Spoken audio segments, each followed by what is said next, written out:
Hello दोस्तों, कैसे हैं आप सब। तो चलिए आज की कहानी स्टार्ट करते हैं।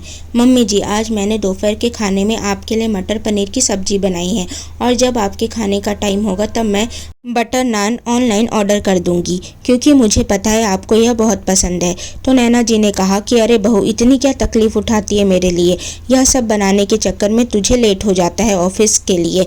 तो ऋचा ने कहा कि नहीं मम्मी जी, मैंने आज आधा घंटा पहले उठकर यह सब बना दिया है, आप याद से खा लेना। और वह ऑफिस के लिए निकल गई। रिया के जाते ही नैना जी ने टीवी ऑन करके अपना फेवरेट सीरियल लगा लिया और सोफे पर बैठकर पॉपकॉर्न खाते हुए टीवी देखने लगी। ऋचा और राजीव हर महीने मॉल में जाकर नैना जी का फेवरेट स्नैक्स, बिस्किट, नमकीन सब लेकर आते हैं, ताकि जब दोनों ऑफिस जाए और नैना जी को भूख लगे तो वह अपने हिसाब से खा ले। राजीव से ज़्यादा ध्यान नैना जी का ऋचा रखती है।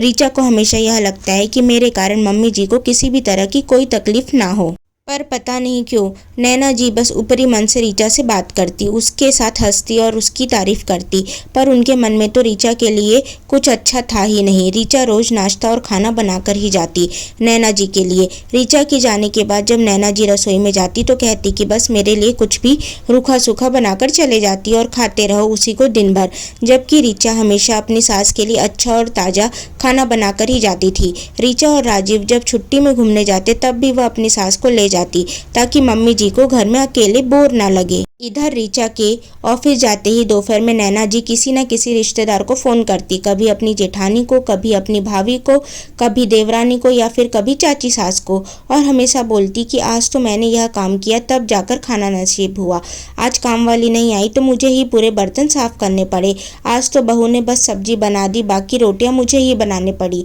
जबकि जिस दिन काम वाली नहीं आती उस दिन ऋचा बर्तन और झाड़ू पोछा करके ही जाती, भले ही उसे ऑफिस पहुंचने में लेट क्यों ना हो जाए।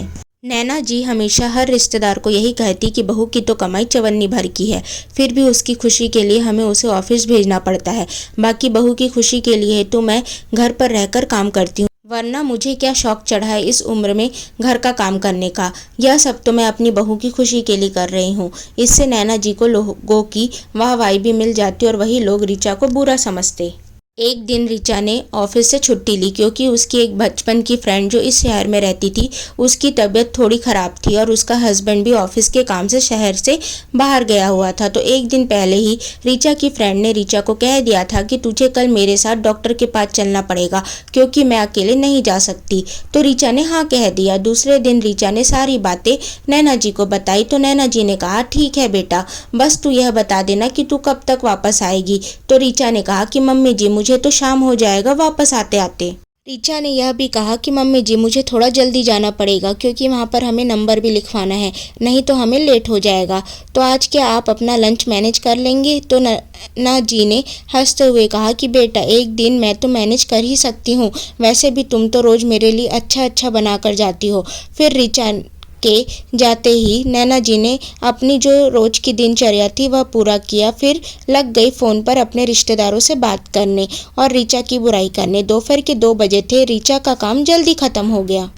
तो ऋचा ने सोचा कि चलो आज मम्मी जी के साथ लंच किया जाए, उनके हाथों का बना हुआ खाना खाया जाए, बहुत दिन हो गया है उनके हाथ का बना हुआ खाना खाए हुए, तो आज तो मैं यह मौका छोड़ ही नहीं सकती हूँ। जैसे ही ऋचा घर पहुँची तो उसने देखा कि घर का मेन डोर ओपन है। वह जैसे ही अंदर घुसी तो नैना जी की बात करने की आवाज़ आने लगी। वह अपनी जेठानी से बात करते हुए कह रही थी कि क्या बताऊँ भाभी, आज तो मेरी बहू छुट्टी लेकर अपनी फ्रेंड के साथ घूमने निकल गई, वह भी सुबह सुबह। आज उसने मुझे तो ऑर्डर ही दे दिया कि अपना खाना खुद बना लेना, मैं आज कुछ भी नहीं बना पाऊंगी, मेरे पास टाइम नहीं है। वह तो अच्छा हुआ कि आपने डॉली को बोलकर ऑनलाइन मेरे लिए खाना ऑर्डर कर दिया, नहीं तो आज मैं भूखी ही रह जाती।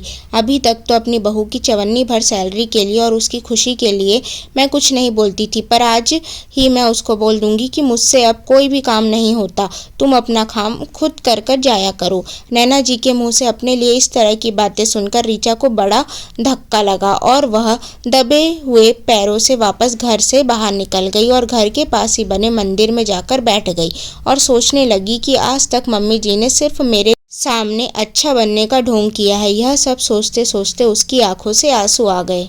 ऋचा ने मन ही मन निश्चय कर लिया कि उसे नैना जी की सच्चाई राजीव व सभी रिश्तेदारों के सामने लानी है।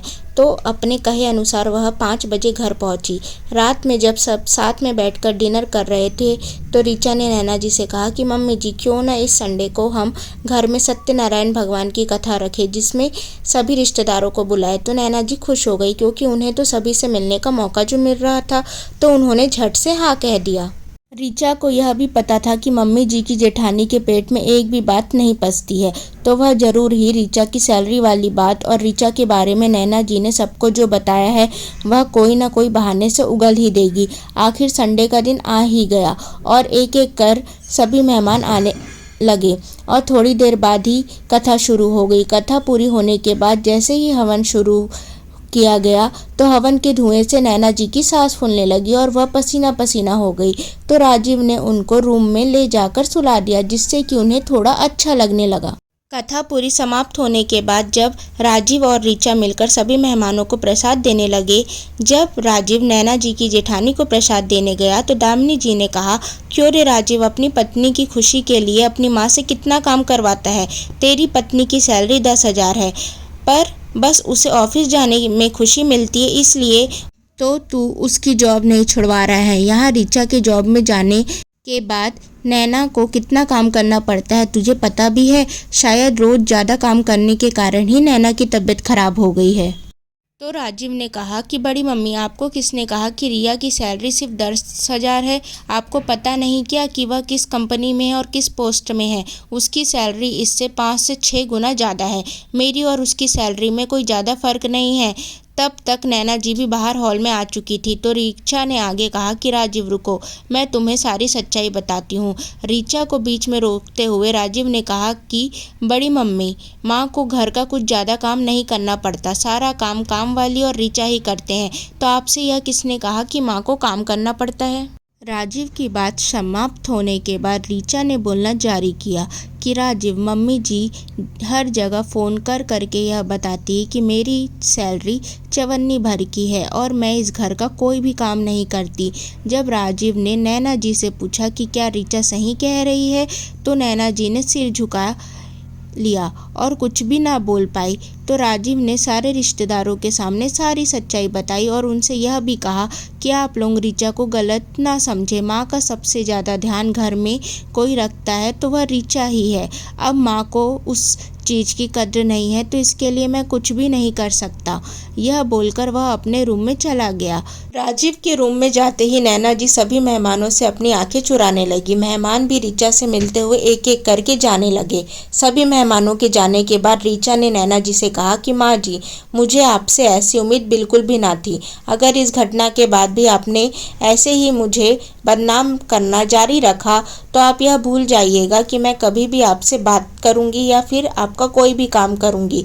इतना बोलकर वह भी रूम में चली गई। सो दोस्तों, अगर आपको यह कहानी पसंद आए तो प्लीज़ इस कहानी को लाइक करें, शेयर करें एंड चैनल को सब्सक्राइब करें।